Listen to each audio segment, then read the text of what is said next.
Candidato Ciro Gomes, um bom dia. Boa tarde, na verdade, né? Já são 12h05 agora. Boa tarde, seja bem-vindo aqui ao UOL. Boa tarde, Fabiola. Boa tarde ao Thales e a todos os assinantes do UOL. Olá, Thales. Boa tarde. Boa tarde, Fabiola. Boa tarde, ministro. Seja bem-vindo. Bom, eu queria já iniciar, eu acho que é muito importante trazer já o seu esclarecimento, né? Já falou pelas redes sociais, já colocou no Twitter e também já falou publicamente a respeito disso, mas eu queria ouvir da sua boca a respeito dessa acusação, que, como colocou aqui, é grave o que eles colocaram, né? Na representação à Justiça Cearense, a Polícia Federal diz que os empresários promoveram pagamentos sistemáticos de propinas e muitas vezes disfarçadas de doações eleitorais. Esses pagamentos eram feitos ao então governador do Ceará, que é o seu irmão, o Cid Gomes, e ao senhor e ao seu outro irmão, Lúcio. Eu queria ouvir do senhor, em algum momento teve algum pagamento? O senhor nega essas acusações? Isso é uma aberração absolutamente inominável, embora eu ache que qualquer homem público tem o dever de se explicar e eu quero ter a oportunidade de fazer isso. Mas deixa eu lhe dizer, e a todos os brasileiros, eu tenho 40 anos de vida pública. Eu fui prefeito, fui governador, fui ministro da Fazenda, comandei a economia do Brasil, fui deputado federal mais votado do país, fui ministro da Integração Nacional, fui secretário de Saúde. Nunca, em 40 anos da minha vida pública, eu passei por esse tipo de acusação. Nunca. Até os mais agressivos adversários meus sabem que os meus defeitos não passam pela desonestidade nem pelo envolvimento com corrupção. E tenho sido um dos grandes combatentes contra a corrupção que generalizou-se na vida pública brasileira. Essa é a minha biografia. Agora vamos aos fatos. Eu tomei conhecimento hoje pelos meus advogados, depois desta violência que aconteceu. Claramente é um processo bolsonarista de manipulação da Polícia Federal e de um pedaço da magistratura que responderão por isso. Eu estou já preparando representações para tentar manchar o meu nome e lançar uma suspeita. Qual é a suspeita? A suspeita é a seguinte, que haveria uma propina ou um conjunto de propinas derivadas da licitação do Estádio Castelão em 2012. Nós estamos no ano de 2021. Essa licitação foi feita e, graças a Deus e à seriedade com que o meu irmão, governador, na época, se comporta a vida inteira, o Castelão foi decidido pelo menor preço. Portanto, quem ganhou a licitação ganhou como menor preço 100 milhões de reais abaixo, eu acabei de me informar, do segundo lugar. Segundo, esse estádio Castelão foi feito com o menor custo de todos os estádios brasileiros. E comparado com os estádios internacionais, também é o mais barato custo por assento de todos os estádios que construíram-se para Copas do Mundo desde 2002 no Brasil e no estrangeiro. Terceiro, tudo isso se origina de uma delação premiada e o delator, Fabiola, o delator diz clara e explicitamente na delação que nunca me encontrou, que nunca falou comigo e nunca diz em momento algum que eu teria recebido qualquer tipo de vantagem. E o delegado da polícia, do Bolsonaro, que está constrangendo a Polícia Federal, me elenca como pessoa pública. Olha, é tão simples de ver que eu não ocupava cargo público nenhum nas datas em que isso aconteceram. Ok, aqui estão as explicações, é tudo uma grosseira mentira e todos vão pagar muito caro por isso. Por agora, o que eu preciso fazer é o que todo homem público tem que fazer, ter a humildade de se explicar para que todo mundo possa. E eu peço humildemente à Folha de São Paulo que investigue cada uma das coisas que eu estou falando. É um democrata que está pedindo. É um democrata, porque se eu estiver mentindo, eu não mereço o respeito da população brasileira. Mas se eu estiver falando a verdade, como eu estou comovidamente falando a verdade, a população brasileira precisa ser advertida que uma parte das nossas instituições está sendo criminosamente manipulada para ofender um homem público honrado. Essa operação agora, ela é um desdobramento da Operação Lava Jato, que nasceu lá com o juiz Sérgio Moro. O senhor vê alguma ligação? Eu não tenho a menor dúvida disso. Eu não sou ingênuo, né? Eu sei bastante bem e eu denuncio. O Sérgio Moro é um camarada que eu tenho denunciado desde o princípio. O Sérgio Moro garantiu a impunidade de todos os corruptos, porque transformou-se num politiqueiro na condução dos processos, anulou esses processos todos, permitiu a impunidade de bandidos como Eduardo Cunha, como Palocci, que devolveu 100 milhões de reais, e eu nunca deixei de denunciar cada coisa dessa. Eu estou pedindo a vocês, veja, o delator, base de toda essa operação malsinada, diz na sua delação que eu nunca tratei com ele, de nenhum assunto. Nunca tratei com ele. Qual é o nome do delator, ministro? Qual é o nome do... Deixa eu repetir. Bom, Qual é o nome do delator? Eu não sei quem é.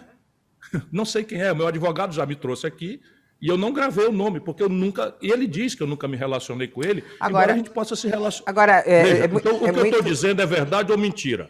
O delator, base de toda essa operação arbitrária, porque, repare, eu sou advogado.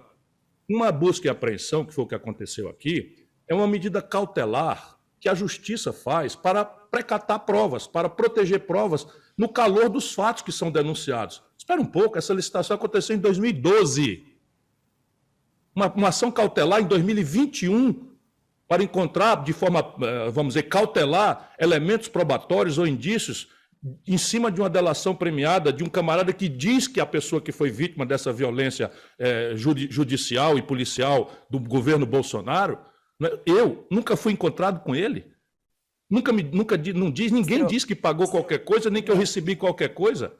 E em cima de um fato, desculpa, deixa eu repetir, para que as pessoas, e vocês têm a obrigação, desculpa, eu estou fazendo um apelo, mas o jornalismo é um elemento central da democracia. Vejam que o Estádio Castelão foi ganho a licitação pelo menor preço. Vejam que esse menor preço foi 100 milhões abaixo do segundo lugar. Vejam se é verdade ou não que o custo do Castelão foi o menor de todos os estádios construídos no Brasil. E vejam se o delator disse ou não disse que nunca encontrou comigo. Ô, ministro, como é que eu posso ser envolvido numa violência dessa? É que é importante a gente até esclarecer, porque os pontos que foram divulgados, né, dessa operação da Polícia Federal, o que eles falam é que houve o pagamento de propina de mais ou menos de 11 milhões de reais. E aí, eu queria perguntar claramente ao senhor, houve em algum momento, alguma conversa, reunião a respeito da construção do Castelão? O senhor conhece alguém, por exemplo, da Galvão Engenharia? Já teve alguma conversa com alguém? Claro que eu conheço. Claro que eu conheço todos os grandes empreiteiros brasileiros. Nenhum deles, entretanto, jamais será capaz de dizer que eu tratei com eles qualquer coisa suja ou fora da lei. Nenhum deles será capaz e nenhum deles jamais disse, o que é grave. Nenhum deles jamais disse que eu recebi dinheiro de quem quer que seja, porque eu nunca recebi um centavo, nunca tratei de coisa de falcatrua, nem de coisa nenhuma com nenhum brasileiro. Estou desafiando aqui quem prove qualquer coisa que tenha me apanhado em conversa imoral ou ilegal. Jamais aconteceu. A Galvão, legalmente, em alguma vez, já patrocinou ou investiu na sua campanha ou não? Teve alguma doação legal da Galvão Engenharia para a sua campanha eleitoral? Eu não seria capaz de lhe dizer hoje, mas se aconteceu contribuição, foi dentro da estrita exigência da lei. Agora, deixa eu dizer de novo, não é possível, Fabíola, que você vá desconsiderar o fato de que essa empresa ganhou o Castelão porque botou o menor preço 100 milhões abaixo do segundo lugar. Isso daí já foi bastante divulgado, né, senador? Eu acho que o valor, inclusive, por exemplo, Curitiba... Eu só não vi foi você considerando esse argumento. Eu estou lhe pedindo como um democrata. Não, é que a questão não é nem o valor do estádio, a questão é a negociação para a construção do estádio. Então teria sido a primeira vez que alguém pagou propina para ganhar um concurso público, uma licitação pública pelo menor preço. Você não passa na cabeça de ninguém. E uma ordem judicial para uma ação cautelar 12 anos depois, francamente, não é possível que se vá desconsiderar isso. Deixa eu explicar de novo. Uma ação uma ação preventiva, cautelar, porque eu não estou julgado, nem sequer eu estava acusado, nem estou acusado até hoje de nada. E a Polícia Federal, escandalosamente, vem ao meu gabinete, vem à minha casa, à minha residência, não é? E isso fere a minha honradez, fere a minha imagem, porque é disso que o homem público honrado vive. E pronto, e as pessoas não vão considerar isso uma medida cautelar 14 anos depois, para procurar provas de um fato que teria acontecido em 2012. Isso é uma aberração, isso é uma violência, que se for relativizada contra mim, vai vir contra todo mundo, como já veio muitas vezes no Brasil. Aliás, como é que foi a operação, ministro? Eles chegaram a que horas na sua casa? Foram quantos policiais? Da manhã, Conta pra gente. Chegaram às 6 horas da manhã, não é? Ligaram aqui o interfone, muito delicado e profissionalmente, disseram que tinha um mandado judicial, estava com o número do apartamento errado, e aí eu disse que não aceitaria porque não compreendo esse tipo de coisa, não cometi nenhum erro, nada na minha vida, 40 anos, não é possível que também não se leve em consideração uma biografia. Primeira vez na vida, e tinha que ser na constância da manipulação da parte da Polícia Federal e da Justiça pelo bolsonarismo ou pelo humorismo picareta, não é? Em que eu respondo por esse tipo de coisa. E aí eles refizeram, o juiz acordou para fazer de novo o mandado, que em si já era nulo, e foram extremamente corteses, entraram aqui, olharam tudo, não encontraram absolutamente nada, levaram 2 computadores, um tablet e o meu celular. E não acharam absolutamente nada, como não achariam, porque eu me comporto, eu sou um homem honrado. Ministro, o senhor fala da E olha aqui, essa entrevista estava marcada há mais de 15 dias. Isso. E certamente nós estaremos discutindo aqui a situação de desemprego aberto, da tragédia econômica que o Brasil está vivendo e social. E olha o que é que eles estão me obrigando a fazer. Suponha que eu tenha sido vítima de uma violência policial e judicial, e olha o que eles estão fazendo comigo. Mas que importante também ter esse espaço para que o senhor possa falar do seu lado, né, ministro? Isso eu acho fundamental. E o senhor não cancelou a entrevista. Muito pelo contrário, falou, não, eu quero realmente falar. Desculpa, Thales, eu lhe cortei, você está aí querendo fazer. Eu vou manter minha rotina e minha atitude. Se eles pensam que vão me calar, não vão me calar. Nenhum inimigo, poderoso que seja, viu, seu Bolsonaro, viu, seu Moro? Vocês contem que eu vou estar em cima de vocês, porque ladrão são vocês, eu não. Ministro, o senhor falou de biografia e de atingir a biografia, etc. Eu queria ler para o senhor um Twitter aqui do Lula. Quero prestar minha solidariedade ao senador Cid Gomes e ao pré-candidato a presidente Ciro Gomes, que tiveram suas casas invadidas sem necessidade, sem serem intimados para depor e sem levar em conta a trajetória de vida idônea dos dois. Eles merecem ser respeitados. Mas o senhor acabou de dar uma entrevista numa rádio para o Datena, chamando o Lula de ladrão.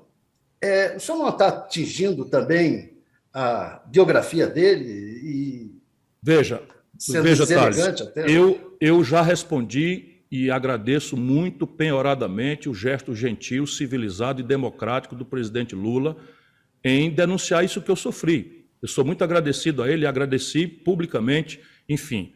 O que eu, entretanto, disse na rádio é aquilo que eu tenho que continuar dizendo. A violência que se cometeu contra mim é para me calar. E eu apenas disse, eu vou continuar dizendo o que eu penso. Eu não acho que o Lula seja um ladrão, eu nunca disse isso. O que eu disse é que a denúncia de corrupção que eu continuarei fazendo do Moro e do governo do Lula, eu continuarei fazendo, porque senão eles terão conseguido o intento. Essa violência é para me calar. É para me intimidar. E eu juro ao povo brasileiro, não há força humana que me faça desertar do meu compromisso de ajudar o povo brasileiro a combater a corrupção. Essa é a minha vida inteira. Mas, ministro, da mesma forma, vão me insultar, o Lula, vão me agredir, mas a intenção é exatamente essa. Me abater para que eu seja moderado, para que eu não continue atacando aqueles ladrões assaltantes da vida pública brasileira, como é o Bolsonaro e como foi o Lula. Sim, é essa a frase que eu disse, portanto, está muito claro. Então, o senhor está chamando ele de ladrão também. Thales, quando eu quero chamar alguém de ladrão, eu chamo de ladrão. Eu acabei de dizer o que eu penso. O resto é provocação que não guarda coerência com o meu momento espiritual. Por favor, respeite isso. Agora, eu falo também sobre o seu irmão, né? Até agora não houve um pronunciamento dele, pelo menos nas redes, a gente não recebeu uma nota ainda aqui. O senhor já conversou com o seu irmão, com os seus irmãos, aliás, a respeito disso, de também como é que foi essa busca e apreensão na casa deles, e eles têm algum envolvimento, têm alguma questão, ou também negam, e também o senhor fala de abuso nessas operações? Claro que não tem envolvimento nenhum. Eu falei com o Cid e boa parte das informações que eu estou lhe dizendo, eu só soube depois, ele que me deu e os advogados. Então vamos lá, informação relevante, central. Toda a origem da delação premiada é um cidadão que diz que nunca encontrou comigo e que tratava com o meu irmão, Lúcio, na circunstância em que, em algum momento, o Lúcio era tesoureiro de algum partido, de alguma coligação, porque nós estamos falando de fatos que teriam acontecido 12 anos atrás. Data da licitação, no ano de 2012, data da licitação, que seria a base dessa delação premiada. Segundo, é muito importante, por favor, em nome da democracia e da boa imprensa, O estádio Castelão foi eleito o mais barato do Brasil e a licitação foi vencida pela empresa que botou o menor preço e o mais barato de todos os estádios brasileiros. É isso que importa. Se a delação é em cima de propina para ganhar uma licitação, como é que se pode conceber que precisou pagar propina para ganhar uma licitação com o menor preço? E o menor preço dos estádios brasileiros como um todo. E o delator disse que nunca falou comigo. Ô, ministro, O juiz disse que há elementos... O senhor acha que o presidente Bolsonaro está envolvido diretamente com essa operação? Eu estou absolutamente seguro disso. Eu pensava que estava vivendo numa democracia com graves imperfeições, mas o Bolsonaro nomeou diretor-geral da Polícia Federal um cidadão medíocre que nunca foi superintendente em nenhum lugar do Brasil por mero cumplicidade e acompadrio com seus filhos ladrões. Eu não tenho a menor dúvida, trocaram o superintendente do Ceará, trocaram o delegado desse inquérito, e o delegado me arrola como pessoa pública, quando qualquer pessoa pode ir no Google e ver que eu não ocupava cargo público, muito menos pertinente a esses assuntos. Qual é a dúvida disso? Eu não sou inocente, eu sou inocente das acusações, mas eu não sou ingênuo, que é a palavra correta para esse negócio. Quando você vê esse tipo de coisa acontecendo em antevéspera de eleição, é bom que todo brasileiro se ponha atrás. O que não quer dizer que eu seja ninguém acima da lei. Eu já dei a explicação e estou insistindo. É mentira que eu tenha me envolvido em qualquer tipo de corrupção, de receber ou exigir propina, e as bases de fato que aconteceram em 2012 não justificam ação cautelar com tal repercussão, invadindo a minha casa pessoal para colher provas de um fato que teria acontecido em 2012. Qualquer jurista vai saber que eu estou sendo vítima de uma violência. O juiz Danilo Dias Vasconcelos disse que há elementos materiais confirmatórios para a ação. O senhor acha que o juiz também está mancomunado com... Eu não sei. Eu pedi aos meus advogados que fizessem a Sua Excelência um pedido de reconsideração, porque se ele tiver sido induzido em erro, é justo que ele tenha a oportunidade. Se ele mantiver essa arbitrariedade, ele é um juiz muito notório aqui no Ceará.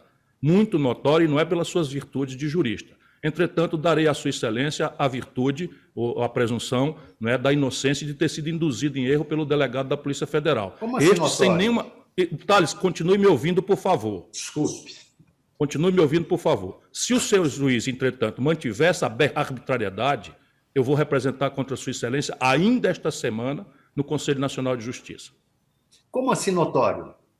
Notório porque ele é muito conhecido aqui pelas aberrações. Outro dia mandou prender um funcionário do Detran, porque o funcionário do Detran não conseguiu entrar no Sistema Nacional para fazer a transferência de um carro. Outro dia absolveu aqui, o Ministério Público representou contra um cidadão que disse que não houve o Holocausto e que a pandemia, o Covid, é produto dos judeus que fizeram isso, e o Ministério Público fez a representação e ele absolveu assumindo a defesa, dizendo que ele também pensa assim, porque é justo que as pessoas imaginem que o homem não foi para a Lua. Ele é muito notório aqui, enfim, mas eu espero que, neste caso, ele tenha a possibilidade de reconsiderar, porque o delegado diz, na petição para ele, nas informações, que eu era pessoa pública. É evidente que ele tinha a responsabilidade de apreciar se eu era ou não uma pessoa pública. Depois o delegado diz que a lógica da coisa é uma delação, quando o delator originalmente disse que nunca falou comigo. Então como é que se justifica uma ação cautelar que invade a minha casa às 6 horas da manhã e absolutamente não acharam nada, como não achariam em nenhuma circunstância? Qual é a explicação para isso? Ele vai dar ao Conselho Nacional de Justiça se não reconsiderar. Ele é notório aqui no Ceará. O senhor falou que eles levaram um computador, 2 tablets e o seu celular. Dois computadores, um tablet e meu celular.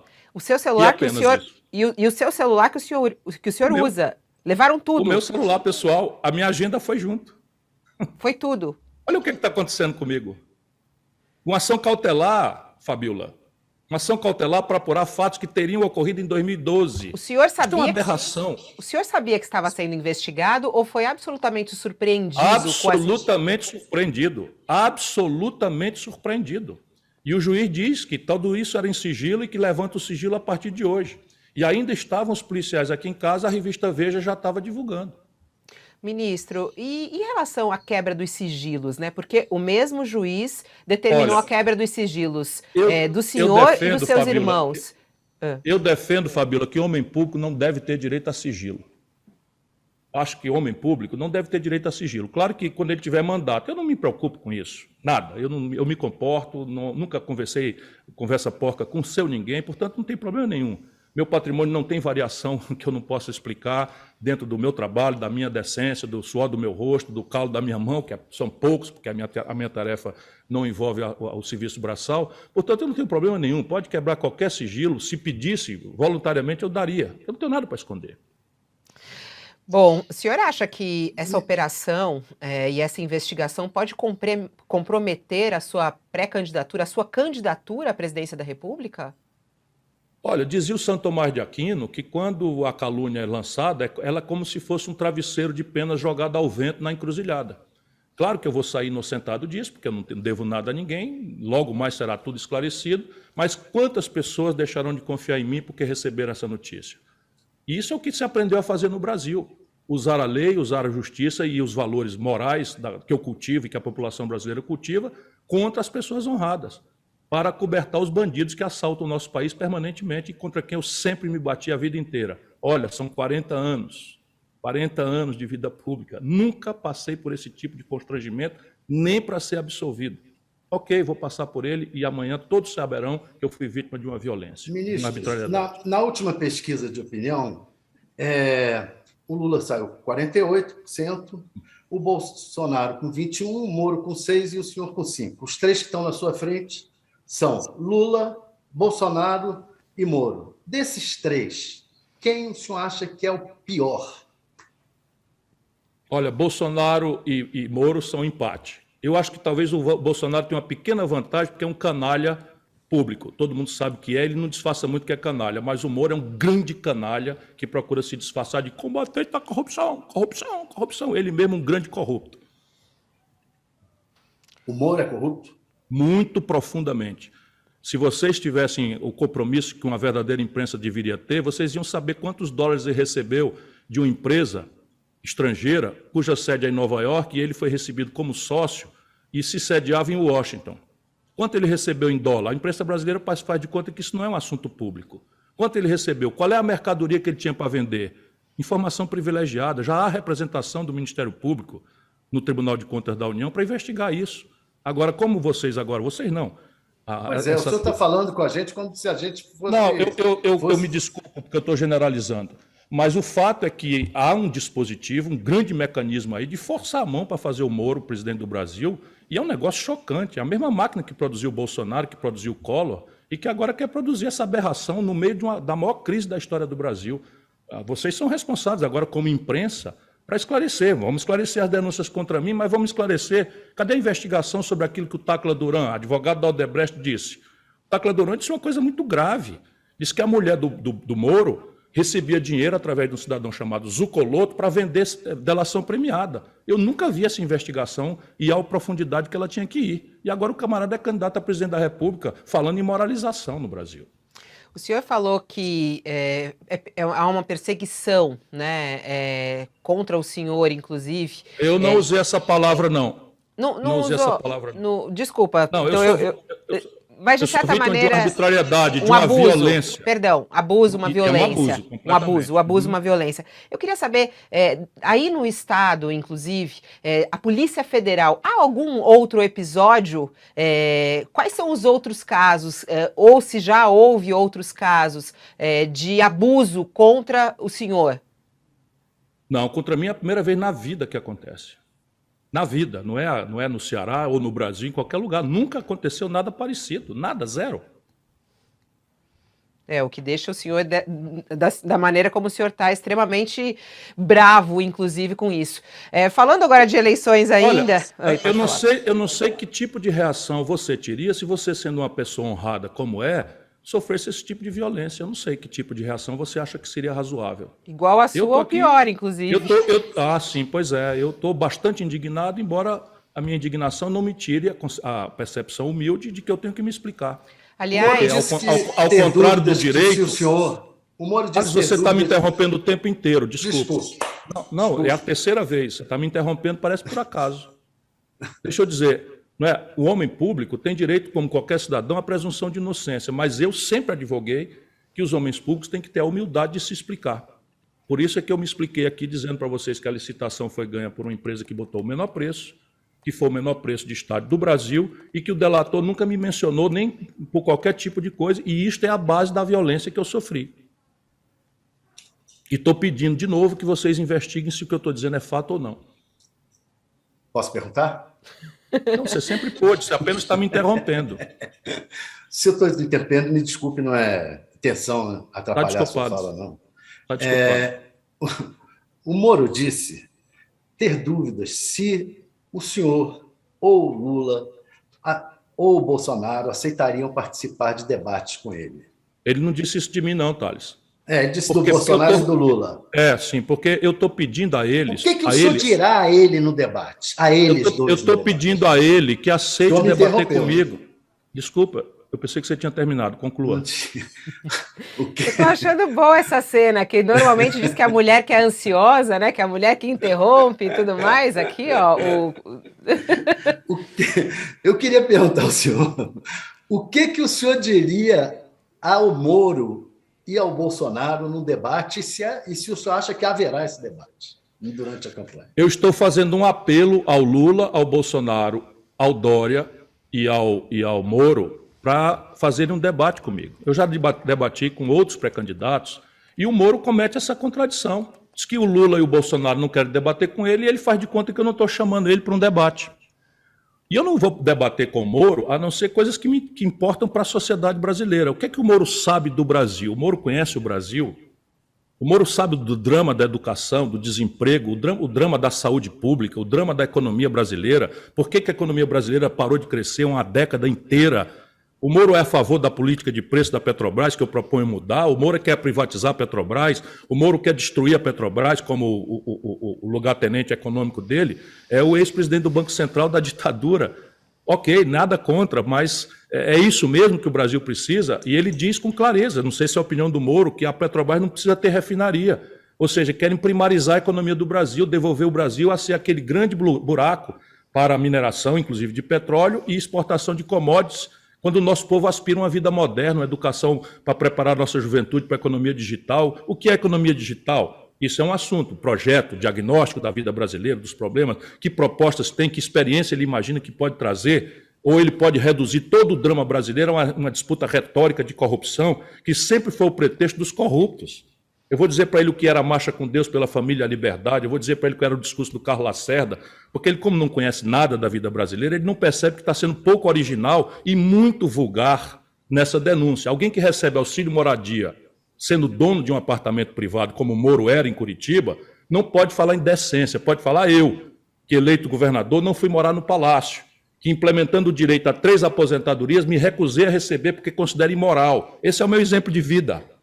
Então, esse é o primeiro aspecto. O outro aspecto é se é legítimo um juiz condenar um político e depois de ser ministro mediante uma promessa de vantagem devida de um cargo vitalício no Supremo Tribunal Federal, do político que ganhou as eleições por causa da conduta politiqueira usando a toga de juiz, que espalhou e semeou nulidades que eu anunciei. Faça essa homenagem a mim. Recupere aí no UOL um debate que eu fiz em 2015, 2016, dizendo que o Moro estava semeando nulidades, que ele ia acabar produzindo a anulação dos processos e ia garantir a impunidade de todo mundo. Essa é a minha posição. Então eu quero debater com eles isso, como quero debater com o Lula se ele acha que o Bolsonaro caiu do céu. Se o Bolsonaro não é consequência de um protesto grande do povo brasileiro contra a debacle econômica que o PT produziu e a corrupção generalizada como elemento central do modelo de poder do PT no Brasil. São essas coisas. Eu lamento muito repetir isso, numa hora que o Lula foi tão generoso e gentil comigo. Mas eu acredito que ele foi generoso e gentil comigo porque ele sabe o que é você sofrer perseguição, não é? Sem sequer ter direito. Ele sabe que eu o defendi também quando o Moro fez todas as arbitrariedades que fez contra ele. A primeira foi, e vocês me esculhambaram na imprensa, quando eu denunciei que ele mandou fazer uma condução coercitiva do Lula sem nunca ter intimado o Lula para depor. O Lula está fazendo isso porque isso é a defesa da civilidade. Se a gente resolver perseguir os adversários fisicamente, a gente não precisa mais acreditar na democracia. Sabe? Eu estou aqui desafiado a continuar acreditando na democracia, de que eu posso garantir que a minha família não vai sofrer a violência que sofreu hoje, que o meu filho não vai precisar ver o constrangimento que eu passei, se eu, de fato, sou um cara honrado. Aliás, Você imagina, se eu sou um cara honrado e não fiz nada do que estão me acusando, de forma tão aberrante, imagine se é justo que eu aceite que se use a justiça, que se use a Polícia Federal para invadir minha casa e me causar esse constrangimento. Eu vivo da minha boa imagem, do meu bom nome, que custou 50 anos de vida para construir. Não vou deixar esses canalhas que governam o Brasil arranhar isso, não. aliás, qual vai ser a estratégia agora da sua defesa? O senhor falou aqui algumas coisas durante a entrevista, acho importante a gente voltar e até esclarecer, né? O senhor fala do abuso que ocorreu, o que seus advogados já estão fazendo para reverter isso, né? Inclusive em relação aos seus sigilos, o que foi apreendido seu na sua casa. Não, eu não vou pedir... Desculpa, eu cliquei agora. Eu não vou pedir nenhuma restrição. Meu sigilo está aberto voluntariamente. Se o juiz tivesse ligado para mim e disser eu preciso do seu sigilo, ele não precisava ter se dado ao trabalho, porque eu defendo publicamente que o homem público não deve ter sigilo e eu não tenho nada para esconder. Então pode olhar tudo, pode examinar tudo, não tem problema, embora seja um constrangimento, que a minha agenda foi junto com o meu celular. Então, o senhor está sem celular agora? O senhor está sem celular agora? Eu estou sem celular agora. Você imagina. Isso numa cautelar para apurar fatos que teriam acontecido em 2012, no ano da graça de 2021. A ação cautelar, deixa eu explicar para você de novo, Fabiola, é quando você, no calor de uma investigação, você precisa precipitar uma providência para que provas não sejam dilapidadas, destruídas, malversadas. Você acha mesmo que assuntos que teriam acontecido, falsamente ditos que aconteceram em 2012, uma cautelar agora iria achar qualquer coisa? Nada, é um espetáculo que se fez para agredir minha honradez e dilapidar minha imagem, porque nem acusado eu sou. Só explicando para as pessoas, isso é uma investigação baseada numa delação premiada, em que o juiz produz esse espetáculo, que tem repercussão pública, eu vou levar isso à consideração dos tribunais, se Sua Excelência não reconsiderar a arbitrariedade que cometeu. Eu ainda estou de boa fé acreditando que foi o delegado da Polícia Federal, que eu sei que está a serviço do Bolsonaro. Como, infelizmente, o Brasil inteiro sabe que uma parte da Polícia Federal, destruindo a reputação de uma instituição republicana respeitada por todo mundo, virou agora um instrumento das arbitrariedades do Bolsonaro, seja para perseguir adversário, seja para cobertar seus filhos ladrões. Flávio Bolsonaro, você é ladrão. Você roubou, a rachadinha, está tudo provado, e a destruição protocolar de provas, você não pode explicar como eu estou explicando aqui, que é mentira. Você não pode explicar. Seu Bolsonaro, você roubava dinheiro da gasolina. Eu tenho as notas fiscais falsas que você tirava no posto da Barra da Tijuca. E eu vou continuar denunciando isso. Pode mandar para cima seus cachorros, suas aberrações, suas arbitrariedades, porque eu serenamente vou provar para todo mundo que sou honrado, não tem problema, vou levar esse prejuízo, vou levar esse arranhão, vou dominar minha indignação, porque ainda quero acreditar no Estado de Direito Democrático, na democracia. Ô Ciro, ontem nós estávamos aqui entrevistando a pré-candidata também, a única mulher, inclusive, a Simone Tebet, né, pré-candidata à presidência da República. E ela falava sobre as articulações, ela tem reunião com Dória, está reunindo com vários ali, do que é chamado a terceira via, que na verdade não é nem a terceira via, para ser a segunda via para chegar no segundo turno. Queria saber, há alguma articulação neste momento? Qual é o tipo de composição que pode ocorrer na sua candidatura? Pelo jeito, com o Sérgio Moro, jamais, né? Jamais, pelo que eu já entendi. Agora, com os demais candidatos aí que estão nessa disputa e nesse miolo, porque ela diz, é preciso chegar a algum acordo, porque senão vai todo mundo morrer na praia, junto, né? E aí ela eu até queria saber das suas articulações. Quais são as composições possíveis, com quais partidos, com quais pré-candidatos, por exemplo? Eu tenho muito respeito pela senadora Simone Tebet, conheço a sua ascendência, era amigo do pai, e pedi votos para ela, para a presidência do Senado. Acho que ela é uma figura importantíssima para a vida brasileira, representa seriedade, competência, espírito público. E com ela, por exemplo, toda a conversa seria possível. A questão, entretanto, Fabiola, é de que eu não sou candidato porque sou contra o Lula ou contra o Bolsonaro. Isso é um equívoco grosseiro e um gesto preguiçoso, não é, de uma certa mídia brasileira, que tenta simplificar o que não é simples.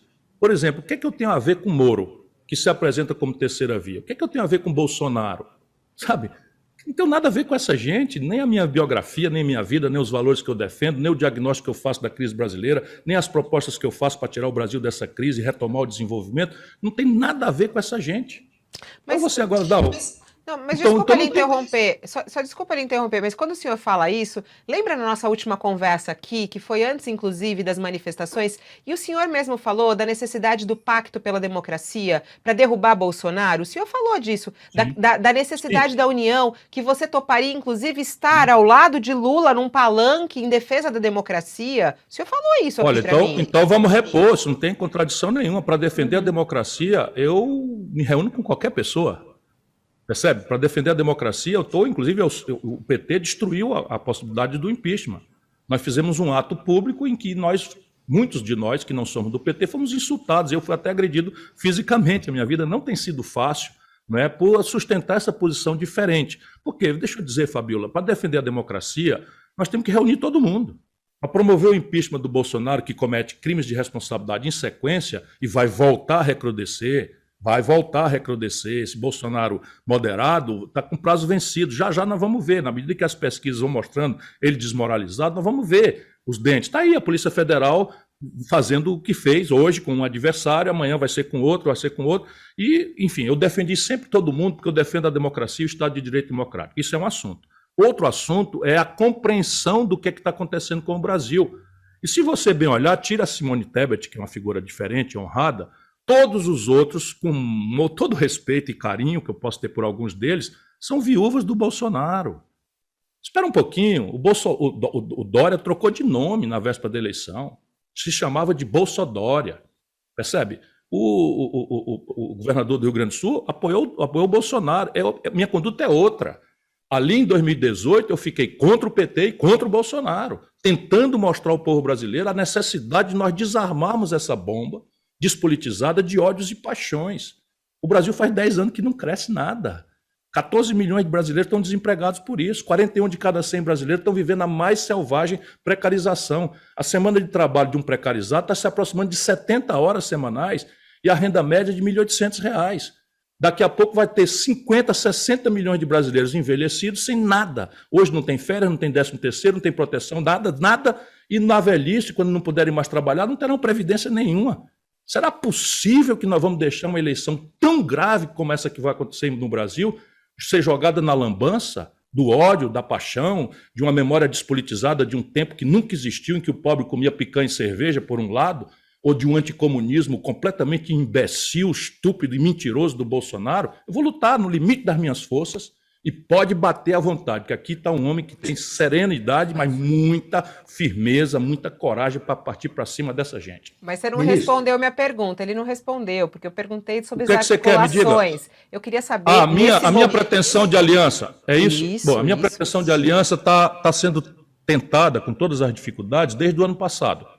Nós fomos para as eleições do ano passado cultivando uma aliança que teve grande êxito nas eleições municipais, nas grandes cidades. Ganhamos Niterói, Serra, por exemplo, fora das grandes capitais, e ganhamos 6 capitais, enquanto o PT não ganhou nenhuma, e o Bolsonaro também não ganhou nenhuma, explicitamente, embora tenha ganho vitória pelo antipetismo, que derrotou o Cosa, que é uma boa figura lá no Espírito Santo. Pois bem, nossa aliança pretendida, PSB, PV, Rede e nós do PDT. Essa é a pretensão. E depois eu passei a conversar também com Cidadania, que tem uma percepção parecida com a que eu tenho no Brasil. Será que eu vou conseguir? Deus é quem sabe. Vou tentar no limite das minhas forças. Porém, eu também converso com o antigo DEM, lançamos a vice na Prefeitura de Salvador e ganhamos as eleições no primeiro turno, e cultivo um diálogo com o PSD do Kassab, com quem eu estive também na sua própria residência, tratando do Brasil. Conversei com Alckmin, há pouco tempo, mais uma vez, conversei com Márcio França, do PSB, e vou tentar construir essa grande aliança de centro-esquerda para mudar o Brasil. Quanto a Simone Tebet, o senhor já disse que não quer o MDB no seu governo. Que não aceitaria... Mas veja, a Simone Tebet, eu acho que será vítima do próprio MDB. Porque o Baleia Rossi, a quem eu apoiei para a eleição da Câmara contra o Lira, eu apoiei o Baleia Rossi, mas a burocracia do MDB é controlada pelo Michel Temer. E todo mundo sabe, né, o que é que o Michel Temer é para mim. Mas eu não posso deixar de dizer de novo, é um corrupto também. Foi preso. Ou seja, não tem conversa com o MDB. Não, com a burocracia do MDB é parte do problema. Mas com a Simone Tebet, que vai ser vítima do PMDB, toda a conversa do mundo. Eu tenho por ela grande respeito. Ciro Gomes, queria agradecer imensamente a sua gentileza de nos atender no meio dessa manhã tumultuada, né? Atendeu aí a ligação do Thales, inclusive confirmando a entrevista que já estava marcada, importante dizer, tanto é que pela manhã cedinho já tinha anunciado essa entrevista, ainda sem saber da operação, e acho que foi muito gentil da sua parte nos atender aqui e trazer todos os esclarecimentos. Vamos seguir acompanhando e a qualquer momento a gente pode entrar em contato. Qualquer novidade, por favor, também nos informe para a gente poder trazer aqui para todos que nos acompanham no UOL. Boa tarde ao senhor.